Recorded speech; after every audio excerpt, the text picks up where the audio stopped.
Hello, we are Memphis Communiversity. Today we are continuing our intro to proof-based math, but it's going to be a little bit different because instead of trying to prove things, we are going to try to disprove things. We are going to try to create disproofs, meaning we're trying to prove that things are not true.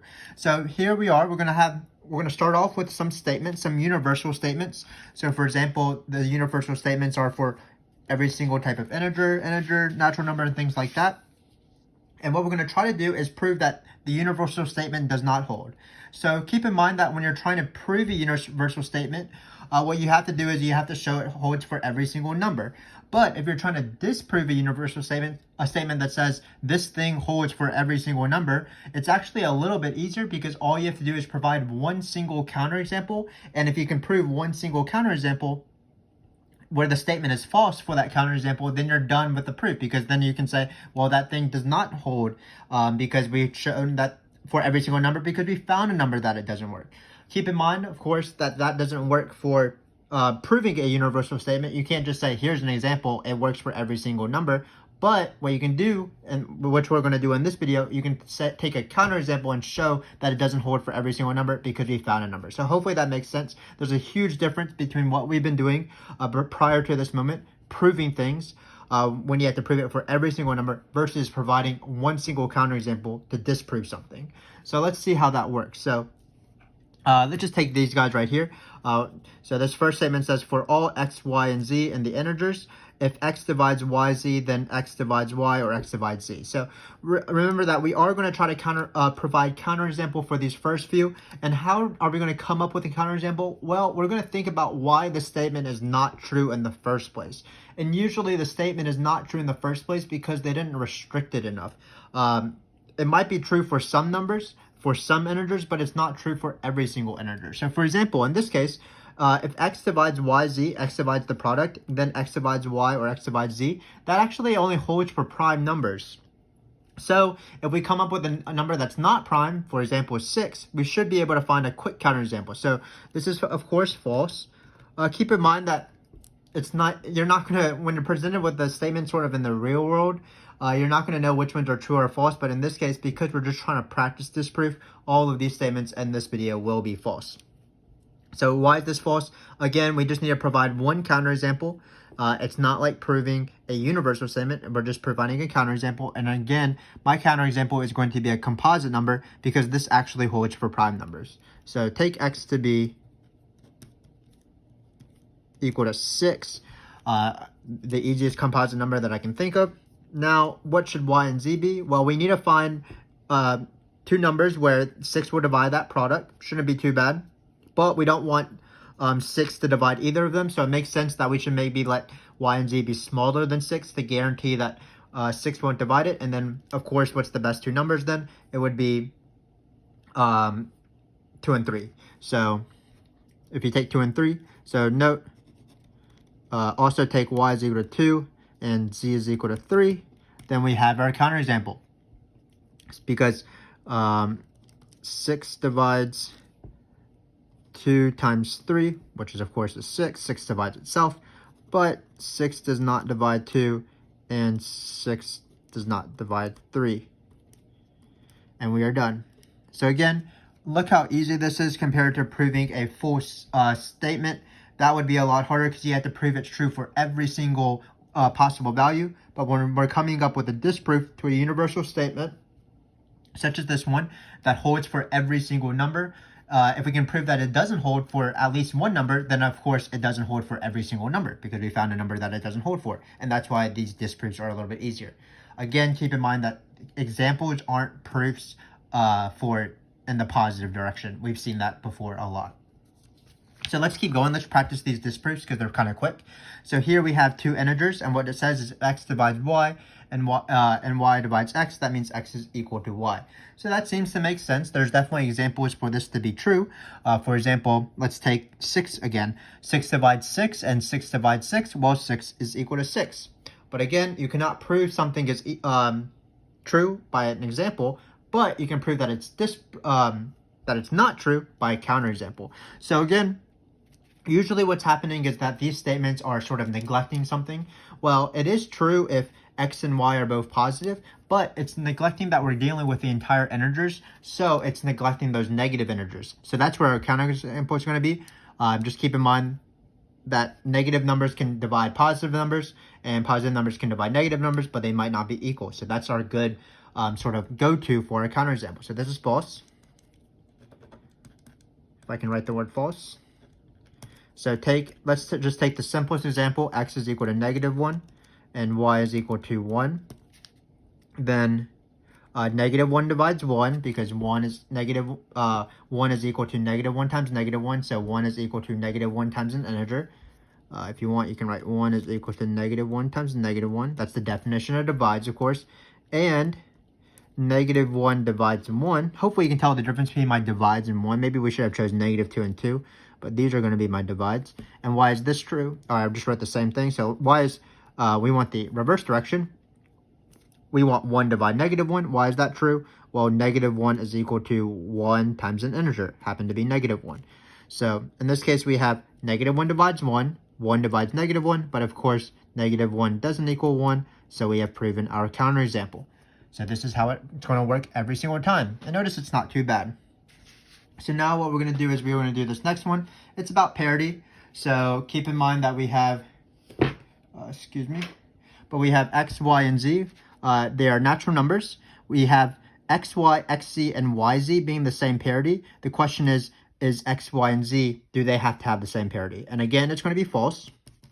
So let's think about it in this case. Well, if we have two numbers being multiplied and they have the same parity, we have to be very careful, because keep in mind that when you multiply by any even number, you're going to get an even number. So an even number times an even number, of course that's even, but also an even number times an odd number. That will be even. We have proven very similar statements to that in the past, maybe that exact statement. If you wanted to prove that an even number times an odd number is even number, it's like 2n times 2n plus 1, and you multiply it out and you express it as 2 times an integer. We've done that before. But because that an even number times any single integer is equal to an even number, it's probably not true that this statement is true. This statement doesn't even seem true, because we can probably make y, z, and x certain numbers where if we have an even one in at least one of the pairs, the third one can be odd and it'll break this. So two of them might be even and one of them might be odd, and it'll break this as long as we have one even number in each of these pairs. So let's try that. So let's take x to be, we can actually let x be 2 and y be 2. And then again, we are trying to come up with a counterexample. So if we let z be 2, for example, all of these will be even. They will have the same parity, but we're actually going, that would be a proof of this, or an example of this statement. All of them would be even. So we want z to be some sort of odd number. The easiest one to choose is 1. Great. No restrictions that x and y can't be the same thing. You could have let y be 4, for example. But note, all of these products of the pairs, x, y, x, y is equal to 4. I don't know what 2 times 2 is. X times z, that's 2. Y times z is equal to 2. These numbers actually don't matter, except the fact that they're all even. They are all even, but x and y and z don't share the same parity. So we have, again, come up with the counterexample.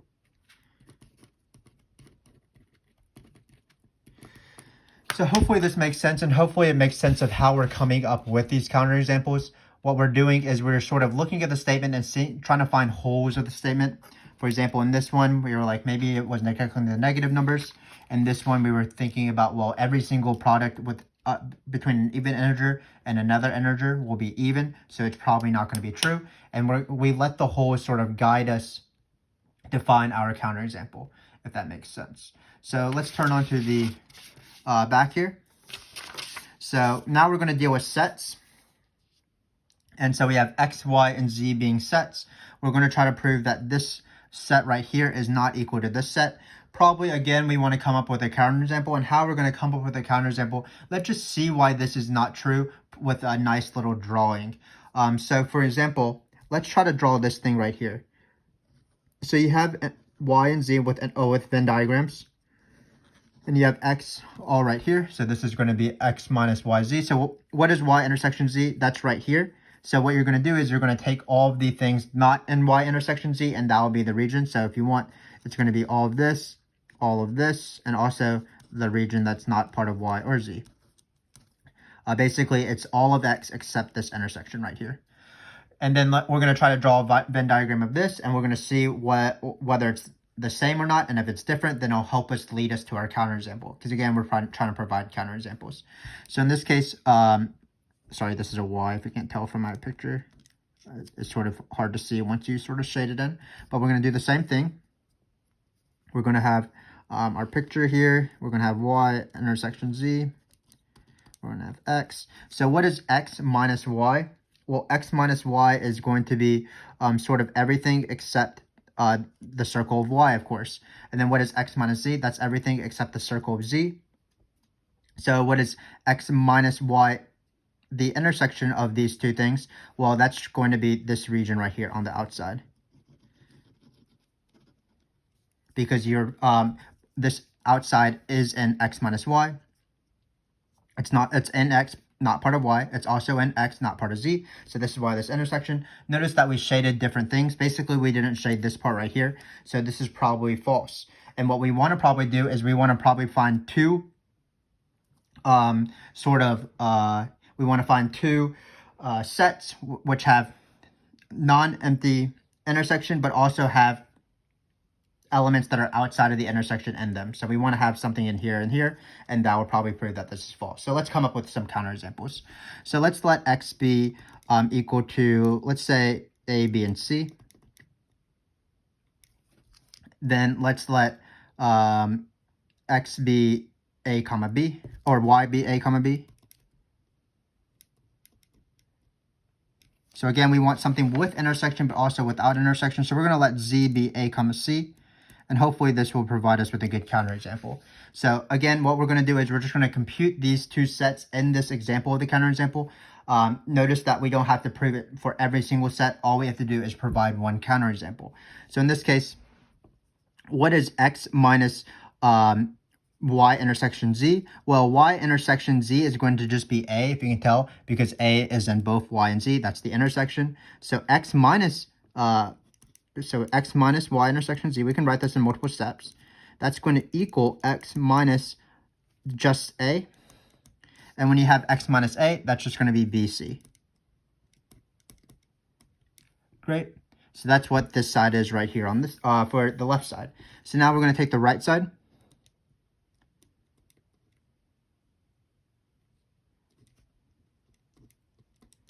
And let's see what this is. Well, x minus y is going to be just c, because it's all the elements in x that are not in y, so it's just c. X minus z is going to be all the elements in x, not in z, so it's just going to be b. Of course, there's no intersection between these two sets, so this is the empty set. And of course, the empty set is not equal to this set right here, bc. And that's the proof. We have proven a counterexample, so this is false. So like before, we were sort of looking for holes in the statement, but in this case, it was easier to draw sort of these Venn diagrams. And by drawing these Venn diagrams, we were able to find our counterexample. So now we have this one right here, which is again, one that involves sets. So what it says is if x and y are sets, then the power set of x removing the power set of y is a subset of the power sets of x minus y. So why would this be false? Well, it is going to be false, but we want to think about sort of why this might be false, and that will help us construct the counterexample, because it's harder to maybe just come up with counterexamples all on our own. But let's think about this. So say you have this larger set x, and you want to you take all the subsets of your x, and you're just going to take a few of them away. That's going to be your subset y. What this is a you first take off the elements of y, and then you form your subsets. So this is going to be the subsets of a smaller set than x. So it seems plausible that there's going to be elements in x which are that are going to be in this right here that won't be able to be in this, if that makes sense. You're taking a larger set, removing some, and it doesn't seem like that will guarantee it to be in a subset of something where you're taking the sets of a smaller set. So let's come up with a counterexample. Usually when you come up with these counterexamples, sort of like before, you're usually using small things with common intersection. So let's start. Let's take A to be just 1, 2. Or not A, sorry. Let's take X to be 1, 2. And then let B be 2, 3. Not B, sorry. I don't know what I'm saying. I call these X and Y. I didn't call them A and B. So X and Y. So we have X is equal to 1, 2, and Y is equal to 2, 3. And then we want to just consider these elements. So what we need to do to prove that this is not a subset of this, well, what we're going to do is we're going to say that there's going to be an element in this set that's not in this set. So again, this is the set of subsets of X. This is the set of subsets of Y. This is the set of subsets of X minus Y. So notice which set do we want to probably prove is our element that's in this set, that's not in this set? Well, it's probably going to be X, because X is going to be a part of the power set of X. So note, X is an element of the power set of X because X is a subset of itself. But X is not a element of the power set of Y because X is not a subset of Y because it has the element 1 and Y doesn't have the element of 1. So X, this big X, the set X, is not in the power set of Y. And if you're in something and not in the power set of the other thing, if you're in one set and not in another set, that means you're in the difference of the sets. So by definition, X is in this set right here. And which is great because, again, we were trying to come up with an element that's in this set that's not in this set. So that we have that. So now let's try to prove that X is not in this set right here. So what is X minus Y? Also, well, X minus Y are going to be all those elements that are in X that are not in Y. So it's going to be 1 and 2, but not including the 2 because 2 is in Y. So X minus Y is just the set 1. And of course, X is not a power set of this, just the set 1 because it has 2. And 1, 2 is not a subset of 1. So that means that X is not in this set right here, this power set. So we have found an element that's in this set right here that's not in this set right here. So this has to be false. And we have finished our proof. So again, especially with these set examples, when you're coming up with counterexamples, it usually breaks when you have small sets that have intersection. Obviously, you don't want to use the same sets when you're doing these, when you're coming up with your counterexample. But you also don't want them to be completely different. You want them to share elements, and by sharing elements, it allows it probably to break. And hopefully you can sort of have a good sense of when something is false. Again, sometimes it is helpful to sort of draw a picture of a Venn diagram and maybe like see, does it work pictorially? Also, in this question, we thought about at first sort of how big these sets might be and whether it made sense even if this were possible. And in the case, in both cases, of course, these were false. So now we have one last proof. But in this case, here, let me try to divide it from the last question. So it says there exists X and Y where X and Y are prime numbers and X plus Y is equal to 89. So this is our last proof, and we can't do it like any of the other proofs because we can't just provide a counterexample, because what this is saying is, this is saying that we want to disprove an existence theorem. So we can't just be like, well, it doesn't hold for these two numbers because we don't know if it holds for every single one of these numbers. So this is sort of the opposite of an existence theorem. So when you're proving a universal statement, a conditional statement like we've been doing, it's really easy to provide a counterexample, and it's harder to prove the actual statement.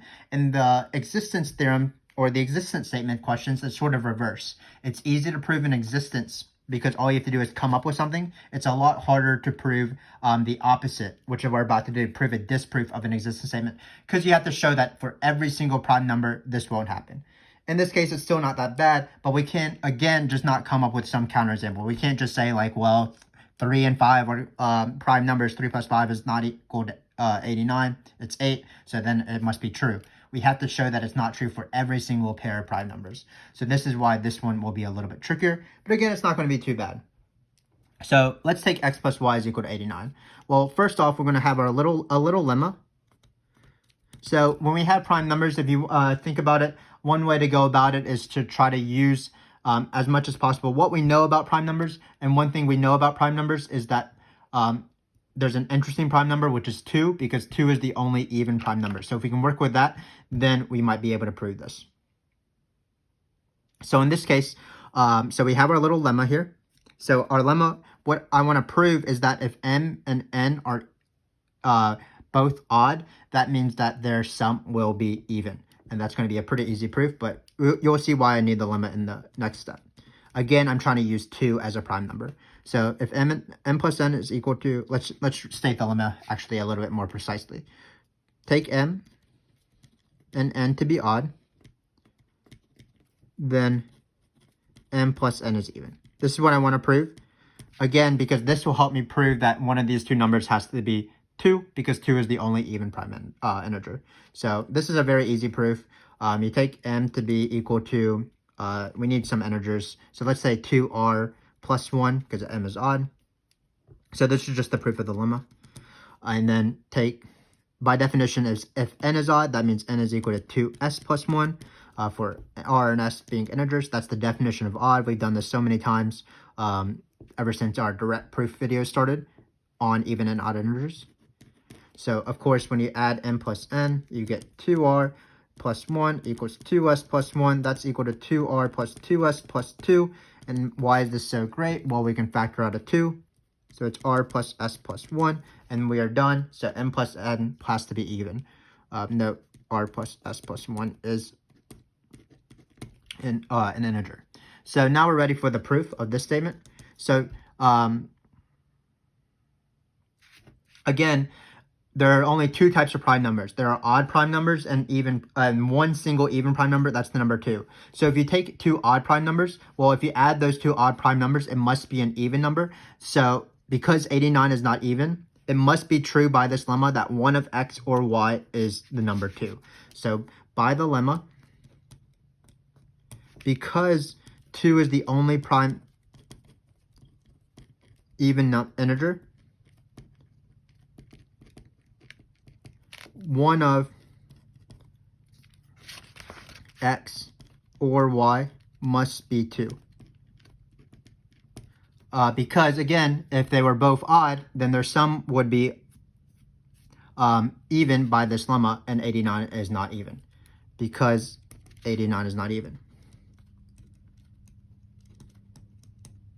So it doesn't really matter which one of these is 2, x or y, because it will be the same proof. So let's just suppose x is equal to 2. Sometimes you can say, without loss of generality, let's let x be 2, because the proof will be the exact same for y being 2. Suppose x is equal to 2.